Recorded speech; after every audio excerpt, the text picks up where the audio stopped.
So let's just bypass this 2-on-1 right now. And generally, when I was doing it in fundamentals class yesterday, we were just doing a drill where we would start off in lockdown, and we're just talking about feet right now. And just to familiarize those guys with just different leg positioning, right? So we kind of talked about lockdown, the benefits, and then we switch, maybe to like a traditional hack, right? We even talked about potentially using feet on the outside as like a lockdown sometimes. When guys are kind of like pick this knee up, a lot of times you can kind of use that little like lockdown just to flick his knee back on the mat, right? Something like that, right? So we go lockdown, I go traditional half, then we talk about, doing a slight hip escape, inserting our Z guard, then we talk about potentially switching to butter half, then we talk about potentially sitting up and forward shifting with butterflies, right? So we were messing around with that drill, and because of the warm-ups, generally when you do this, the first thing we think about is we butterfly sweep, right? And it's a good option, right? But a lot of the times, when we're switching into this butter half and I decide to heist myself up, you can essentially bring your knees even farther back and in front of the bicep, which essentially brings you right into a pyramid, right? So, we worked on the switches. You can do that on your own time, or maybe you can start in a Z guard, figure out how to switch to that butter half with timing, right? And then from here, we're just gonna start to, switch things up, right? So let's just play around. Let's just go back to that first drill, just a couple minutes to switch, just to make sure we all know how to switch from a Z guard to a butter half. But I want the top guy to give some resistance of coming forward when we're doing those switches, right? So, you might have to incorporate your hands, to create space. So if I had if I'm starting in traditional half, you could just give me some slight resistance. Now, get into my Z guard, I inserted my butter half, and then I can sit and shift myself up to a seated position. Does that make sense? So let's play around with that for a little bit. Maybe we can do 2 or 3 transitions, and then we'll switch, and then we'll continue from there. Make sense? Let's go. Ready, 1, 2. And again, this, the hand matters. If we're talking about a few days ago or last week, my hands would have been 2-on-1 over here. A little bit different than my hands being in this area. And we're just talking about my hands being here because I transitioned, from Z guard, and I was able to get in and I'm here, right? So something to think about, right?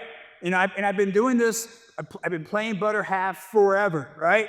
If I go from Z guard, because I see this all the time, and I'm fairly far away from him, and then I just kind of put my foot in here like this, yeah, this is butter half, but this would be a lot different than butter half with my hips really close like this, right? I generally don't play, I generally won't go from Z guard and just do something like this, right? When I'm doing it, I'm using the tension of my top leg, right? So usually my hands are doing something like this, right? And if I can, I usually kick, see how my hips get a little bit closer, and then I almost bring my hips back. I'm slightly kind of flattening myself out a little bit, but I'm bringing my foot on the inside from the bottom here, right? And when I do that and I stay kind of closed up, I'm a lot closer. So now the push is a lot stronger, right? Because I'm a lot closer to his hips to use that extension of my leg, if that makes any sense, right? If I just flip my foot out like this, it's not gonna be as easy to forward shift and sit up, right? So if you are just gonna flip your foot, then you use the back heel of your leg kind of to get closer, right? To kind of load yourself up.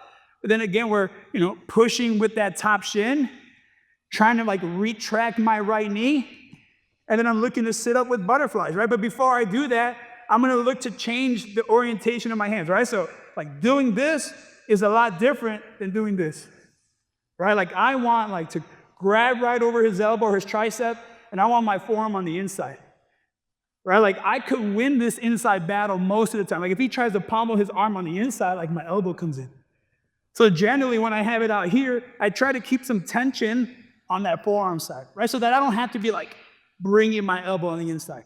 So I can open him up here, right? So that's what this hand's doing. Usually if I'm here, I'm grabbing, and now it's gonna be, I'm forcing weight on his hand. It's gonna be hard for him to just get that hand off the mat. Make sense?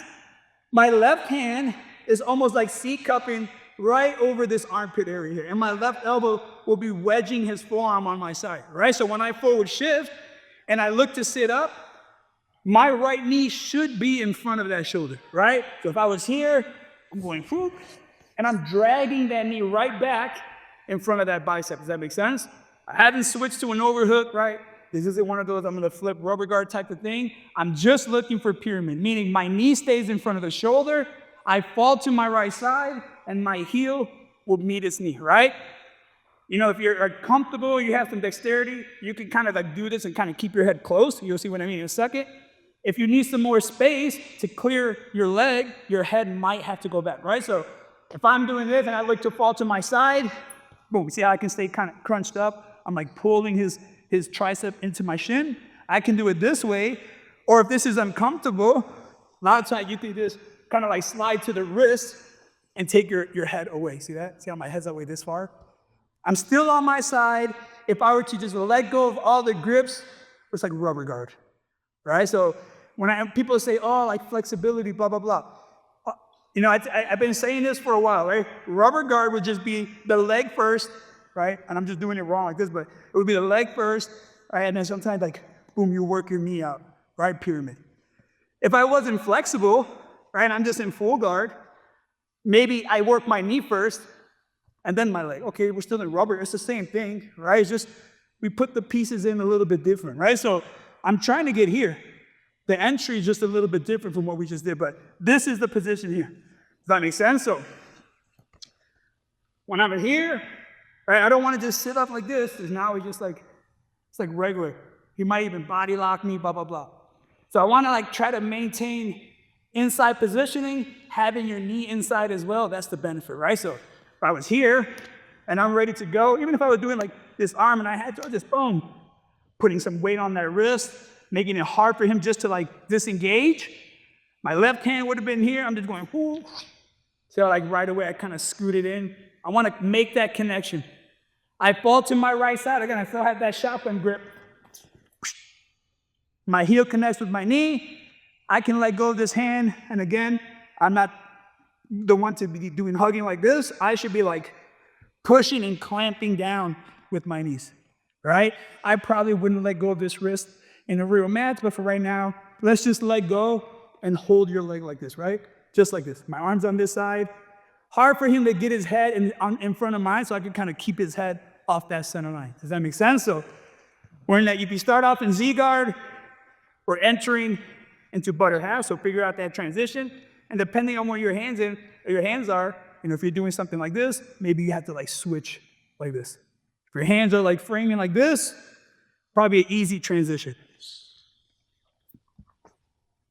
And then boom, from here, you can start figuring out where we're gonna go. Make sense? Let's go. Ready, 1, 2. And you know, somebody brought a good point, like, could you just like jump a lot of this stuff? Hell yeah, 100%. That's like 80-yard pass, 100%, right? I would just say there is a benefit to be able to sit up, then pull to rubber guard, right? There is a benefit to that, being able to get some head height. But again, if you're flexible and you can really use some momentum, like chop your legs up 100%, right? But right now I'm doing it from this butter half, right? Again, these were my grips. It's like I'm trying to like, you know, and if he's holding, like right now he's cupping my hip, you could switch this to an overhook and kind of like kill that. Even if he's on my hip, I'm more just like gluing everything to my side. I don't really care that his hand's on my hip, because once I pull it, it's gonna pull past it, my hip, right? So I'm not too concerned that his hand's on my hip. As long as I can kind of like grab behind that little elbow and just manipulate that, I'm good right here. And again, this hand is like biting over his biceps. I push, I'm getting my shin or my knee in front of that bicep, and then we're falling to the right side. Again, I'm using like that shotgun grip. You could definitely use an overhook. If you are using an overhook, turn this way. And I learned this from little Katie. What I don't want to do is take my elbow and bite back like this. Probably going to be very easy for him to post on the mat with this hand and just straighten his arm and just pull this arm out, right? Just pull this arm out. Starts to slip the elbow. What I actually don't want to do, is how I kind of describe it, is like, I want to act like I want to look at my watch, right? So I'm like touching his ribs almost with my forearm here. And I asked him, try to pull your arm out now. It'd be very hard to pull his arm out. So if you're using an overhook, we're using it like this, not wedging it to the side, right? But again, ever since you know, Boogie showed me this grip, this has been money for me, right? My knee's in front of it. I'm falling to the inside, to my right side, and I connect my another, right? So, there's like so many things that can happen once you're here. There used to be like, I used to be very heavy with these like go-go clinch. I don't really play the go-go clinch game much, even though I still hit it from time to time. I would say from here, most of the times, I'm just like waiting for reaction. So maybe I'm letting go of that arm, maybe I'm hugging my knee, and I'm just waiting for him to push off that mat. And I start creating some space, right? That's what's gonna help me grab that wrist. It's gonna help me extract my right leg. And usually, I keep it on the inside so I can manipulate it with my right foot. See that how I manipulate that arm? And this is where I'm looking to feed my foot behind, inside his arm as I flex my foot on his tricep here, all right? And then generally now we're going this way, right? You can do, things like straight jacket, right? But instead, I'm just gonna grab the elbow and my toes. I'm like nice and tight. I bring him to the opposite side. And then now we're in some type of like top position, arm bar-ish spot here, right? There's like a lot of things you can do from here. A lot of times you could straight jacket, you could pull his hand behind his back and step. What I was telling somebody was, nowadays, because I don't try to waste too much time like doing stuff, I'm just sitting up, oh, you okay? Jesus Christ. Just modify Kimura, just get it over with, right? But if you're trying to be on Instagram and stuff, like these always work. A lot of times you could even, play rubber guard from here. I'm clearing the neck. Usually the first thing to do is they jam your foot, I jam it back, he jams it back. I reach under, I start going mounted go-go clinch here, right? It's like drive it in, pulling, right? If that doesn't work, I can grab my toes, extend, I can punch, follow shots. That makes sense? Do it again. Again, there's a lot of attacks you could do. I would just say, you should do something that can like put you in a more dominant position, like on top like that, is probably gonna be a little bit better, right? Oh shit, lock, I'm here. I can let go, I'm waiting. If not, whatever, we'll just start clearing the neck. But he's gonna start pushing off that mat. That's why I kind of like hold my knee, some reinforcement. I know he's gonna go that way, my hand slides to the wrist, right? I'm gonna pull that wrist off, extend my leg, right? Can I go triangle from here? Yes, 100%, right? But again, a lot of times they're like pulling this arm back, they're fighting. A lot of times I just feed it. Take them back. I can land right into that straight jacket. See how his hand's behind his back? If I was like this, my left hand would be pulling. See, I'm on my elbow. My right hand would come inside. Stepping on my foot, I'm pushing as I pull. Make sense? Let's mess around with that. Ready, 1, 2. Earlier we were hooking the arm behind. This is still probably gonna be like the best opportunity for you to clear the neck with your foot, right? So if like passing the leg or passing, like doing something like this has always been something that's just been hard for you to do, right? And you kind of like know the system, like being on your side like this is probably gonna be the best time to do it, right? So if you wanted to work these positions and you wanted to actually work on clearing the neck, man, this is easy, right? And then from here, you can still apply all those same types of moves, right? He would push off the mat, I would hook under his arm, right? I can still take him back, okay? Yep. Everything still stays the same. Still got your straight jacket, whether it's here or behind the neck, right? But that modified Kimura came from here actually, right? And what it was more me trying to like force this finish, and I was like trying to wreck this dude. I'm just like, bitch. And he wasn't tapping, and then my foot slipped, and then I glued his knuckles accidentally to my chest, and then I was like, oh shit, the elbow's just right there, right? So you can almost like purposely do that, right? Force the knuckles to your chest, you're grabbing that elbow, now it's just a modified Kimura right there. I'm telling you, this is pretty strong, right? And I'm telling you, if you can get to that pyramid on your right hip, you can definitely clear the neck, and you will start to see yourself hitting those types of submissions that you probably don't normally see yourself hitting. Make sense? Couple more minutes, then we're gonna start doing some live stuff. Ready, 1, 2.